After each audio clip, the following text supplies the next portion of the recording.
مانتے ہیں، کلمہ طیبہ بھی پڑھتے ہیں، جب وہ میلاد منائیں گے رب تعالیٰ کتنے راضی ہو جائیں گے۔ اور دوسرا یہاں پر ایک اور بھی نکتا کہ ابو لہب نے خوشی منائی صرف بھتیجا سمجھ کے،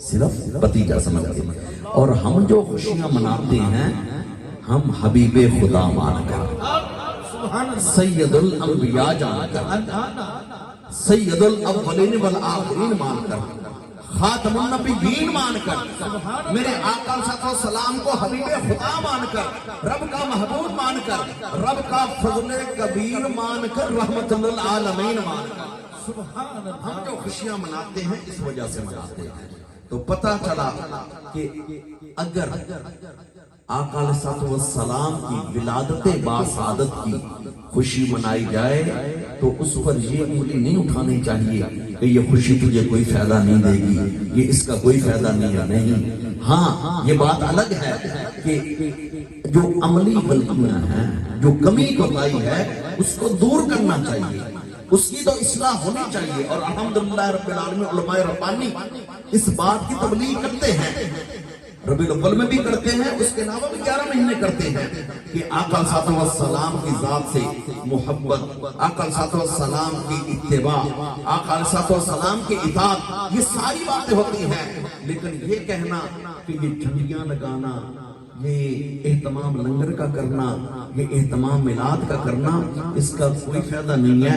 میں نے واقعہ بیان کر دیا کہ بخاری شریف امام بخاری کو نقطہ دے گئے ہیں کہ جو بھی سرکار کے میلاد کی خوشی منائے گا اللہ اس کو اجر ضرور عطا فرمائے گا، اللہ پاک اس کا اجر اس کو ضرور عطا فرمائیں گے۔ اور یہ میلاد منائیں یا نہ منائیں، یہ 1.5 صدی سے بات شروع ہوئی ہے، 1.5 صدی سے ذرا پیچھے جائیں تو میلاد ہی منایا جاتا تھا۔ آج لوگ بڑے زور سے یہ بات کہہ دیتے ہیں مکہ میں میلاد نہیں ہے، مدینہ میں نہیں ہے۔ میں کہتا ہوں یہ 1.5 صدی سے ذرا پیچھے بھی دیکھ لینا کہ کہاں کہاں میلاد ہوتا ہوا۔ حتیم کعبہ کے پاس اہل مکہ جمع ہوتے تھے، حتیم کعبہ کے پاس میلاد والی رات اہل مکہ جمع ہوتے تھے، اور یہاں سے درود و سلام پڑھتے ہوئے میرے آقا صلی اللہ علیہ وسلم کی جائے ولادت سیدہ آمنہ کے گھر مبارک تک جاتے تھے۔ وہاں پر پوری رات مجلس میلاد ہوتی تھی، اور اذان فجر سے پہلے درود و سلام پڑھ کر وہاں سے پھر واپس آ کر نماز فجر حرم کعبہ میں ادا کرتے تھے۔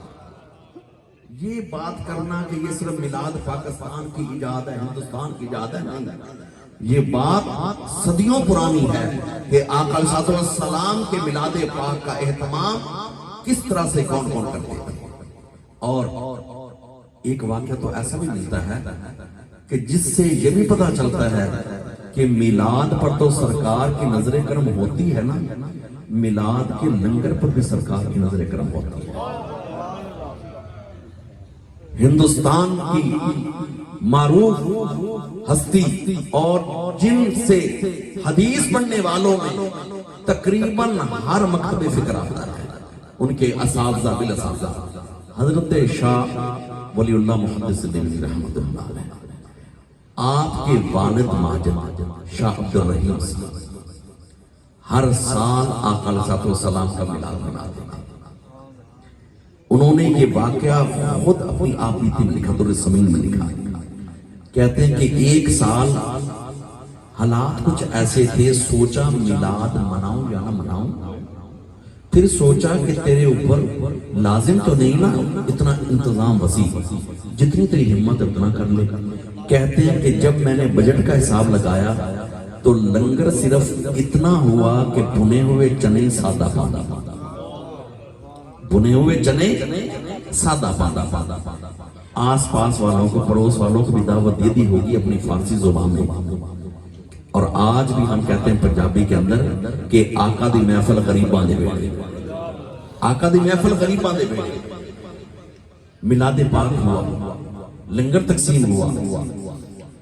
فرماتے ہیں کہ جب نماز عشاء کے بعد میں سو گیا، منظر کیا دیکھتا ہوں کہ خواب میں سید الانبیاء آقا حضرت محمد مصطفیٰ صلی اللہ علیہ وآلہ وسلم آپ تشریف لے آئے، اور منظر کیا دیکھتا ہوں کہ میرے آقا علیہ السلام بیٹھے ہوئے ہیں اور سرکار کوئی چیز تناول فرما رہے ہیں۔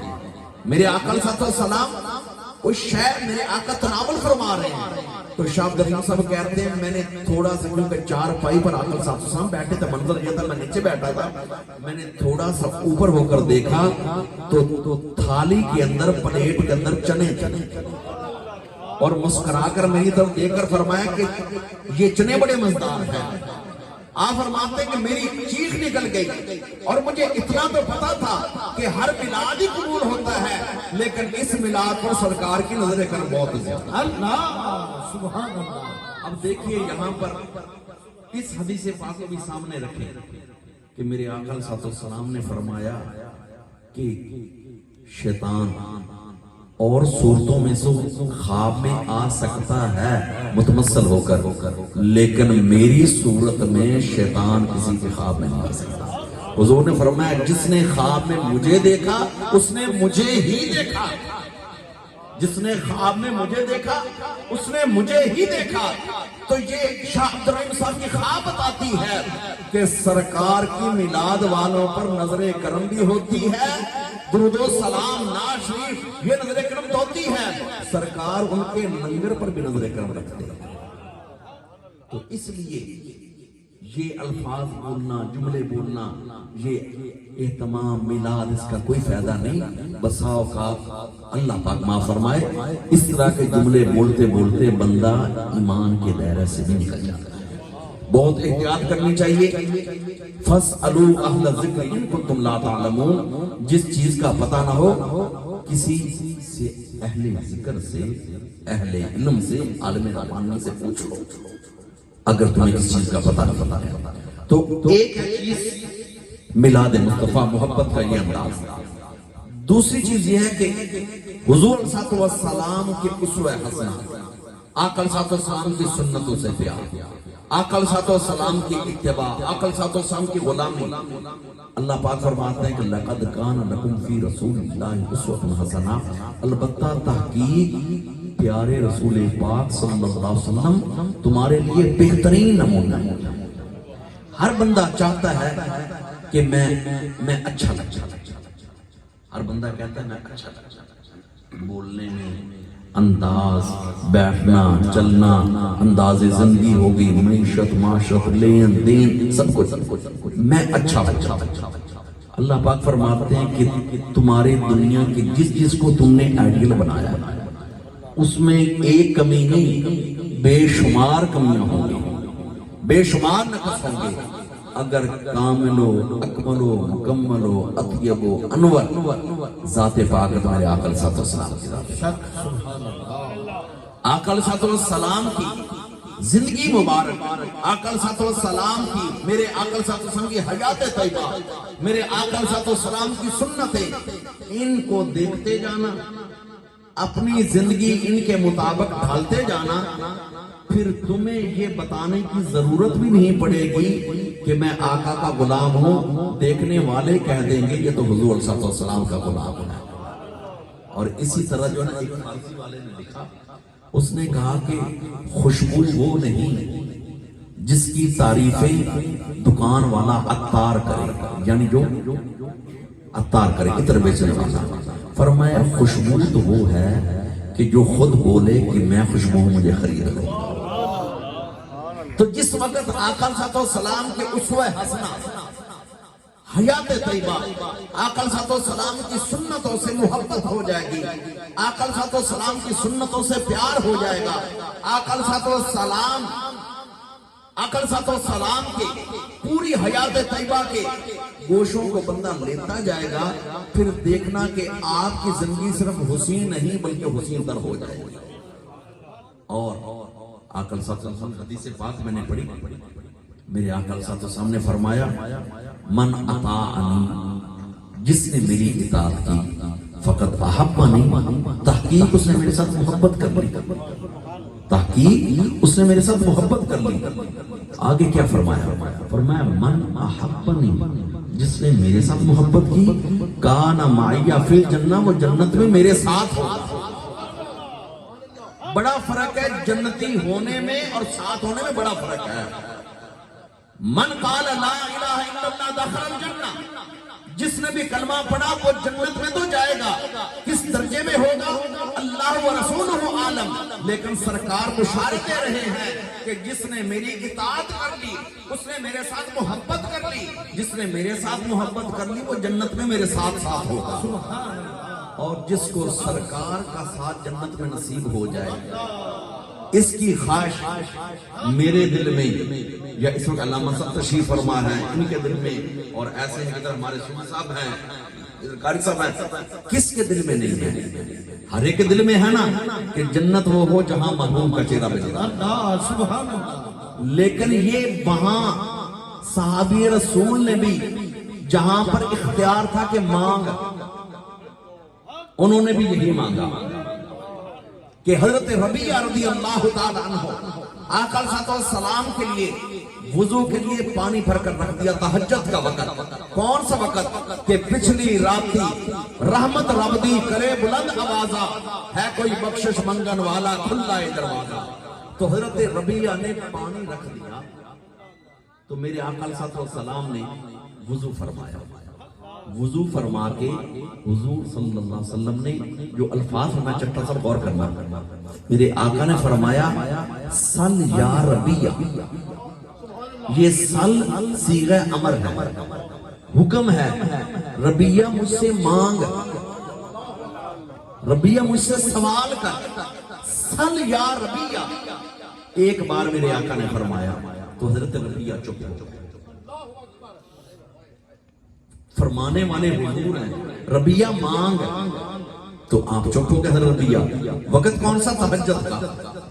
دوسری بار میرے آقا صلی اللہ علیہ وسلم نے اس کو پھر فرمایا سل یا ربیعہ، ربیعہ مانگ. اور میں یہ اور ایسے کسی کے ضمن میں کہتا ہوں کہ لوگ تو کہتے ہیں کہ صرف خدا سے مانگو، میں تو اس کے ضمن میں یہ بھی کہتا ہوں کہ پیارے مصطفیٰ خود ربیعہ کو کہہ رہا، ربیعہ مجھ سے مانگ. سل یا ربیعہ جب تیسری بار فرمایا نا سل یا ربیعہ، تو حضرت ربیعہ نے مانگا کیا؟ الفاظ دیکھیے، عرض کرتے ہیں کہ اسالو کا مانگتا ہوں آپ سے، اسالو کا مانگتا ہوں آپ سے، سوال کرتا ہوں آپ سے، مرافقت کا، آپ کی رفاقت کا، آپ کے ساتھ رہنے کا، فی الجنہ جنت میں.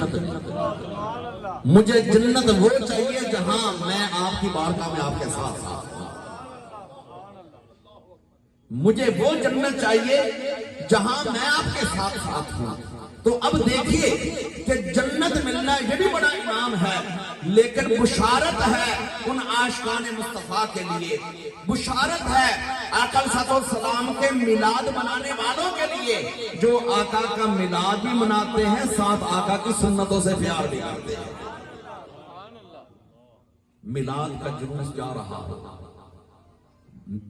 اور اس کے دوران اب ظہر کا وقت آ جائے، عصر کا وقت آ جائے، وہ عاشقان مصطفیٰ قابل تحسین قابل تعریف ہیں کہ یہ سارا جلوس رک کر قریب والی مسجد یا خالی پلاٹ یا جگہ میں نماز ادا کریں، پھر اس سے اللہ جلوس، کیونکہ محبت اور آقا صلی اللہ علیہ وسلم کے حکموں سے پیار. تو اس لیے فرمایا کہ جس نے میری اطاعت کی اس نے میرے ساتھ محبت کی، اور جس نے میرے ساتھ محبت کی فرمایا جنت میں وہ میرے ساتھ ساتھ ہوگا. تو جنت میں حضور کا ساتھ مل جانا، حضور کے چہرے کا دیدار ہو جانا، یہ چھوٹا انعام نہیں، بہت بڑا انعام ہے. حالانکہ آپ کو پتہ ہے کہ جنت اللہ پاک کے انعامات اور نعمتوں کا گھر ہے. اور اس جنت کے بارے میں فارسی والا کہتا ہے جنت آباشت کے ازارے نہ کسیرا کسے بکارے نہ باشد. جنت وہ جگہ ہے جہاں پر تکلیف نام کی چیز ہی نہیں ہے. جنت اس جگہ کا نام ہے جہاں نہ سر درد، نہ بخار، نہ تھکاوٹ، نہ کچھ۔ جنت آ جا کے ازارے نہ باشد، کسیرا کسے بکارے نہ باشد۔ دنیا میں ہر بندے کو دوسرے سے کام پڑ جاتا ہے، فرمایا جنت وہ جگہ ہے جہاں پر محبتیں تو ہوں گی لیکن کسی کو کسی سے قرض نہیں ہوگی، کام نہیں ہوگا۔ جنت اللہ پاک کی نعمتوں کا گھر ہے، لیکن صحابی رسول، عاشق رسول کی نظر جنت کی نعمتوں کی طرف نہیں گئی بلکہ جنت کے سردار آقا صلی اللہ علیہ وسلم۔ اور وہ کیسے؟ آقا صلی اللہ علیہ وسلم کی بارگاہ میں صحابی رسول آئے اور آ کر عرض کرتے ہیں یا رسول اللہ صلی اللہ علیہ وسلم، میں آپ سے محبت کرتا ہوں اپنی اولاد سے زیادہ، والدین سے زیادہ، آخر میں عرض کیا کہ اپنی ذات سے بھی زیادہ۔ اتنی بات عرض کر کے رونے لگ گئے، اتنا روئے کہ اپنی بات مکمل نہ کر سکے۔ میرے آقا صلی اللہ علیہ وسلم کا دست شفقت ان پر آیا، آنسو ان کے خشک ہوئے۔ میرے آقا صلی اللہ علیہ وسلم نے حکم فرمایا کہ اپنی بات مکمل کرو۔ عرض کرتے ہیں یا رسول اللہ صلی اللہ علیہ وسلم، رونا اس لیے آ گیا کہ آج مجھے ایک بات کا خیال آیا ہے کہ موت کا ذائقہ میں نے بھی چکھنا ہے اور رفیق اعلیٰ سے آپ نے ملنا ہے، تو جنت میں آپ کا مقام تو بہت بلند ہوگا اور میرا ٹھکانہ اور مقام تو بہت نیچے ہوگا، کیونکہ آقا صلی اللہ علیہ وسلم کا مقام تو یہ ہے نا، خلق سے اولیاء، اولیاء سے رسول، وہ تو مقام بہت بلند ہے، تو میرا ٹھکانہ تو جب جنت میں آپ کا چہرہ مبارک نظر نہیں آئے گا میرا گزارا کیسے ہوگا؟ دیکھیے صحابی رسول کیوں روئے کہ جنت میں جب آپ کا چہرہ مبارک نظر نہیں آئے گا تو میرا گزارا کیسے ہوگا؟ حالانکہ صحابی رسول کو پتا ہے جنت میں دودھ کی نہریں ہیں، جنت کے اندر شہد کی نہریں ہیں، وہاں پر اللہ پاک کی ہر نعمت ہے، لہم ما یشاء، جو بھی چاہیں گے ملے گا، لیکن صحابی رسول کی نگاہ ان نعمتوں کی طرف نہیں گئی، محبت تھی نا چہرہ مصطفیٰ کی طرف کہ مجھے جب جنت میں آپ کا رخ انور نظر نہیں آئے گا میرا گزارا کیسے ہوگا؟ تو آقا علیہ السلام نے ابھی لب مبارک کھولے نہیں، جبریل امین آیات لے کر آ گئے،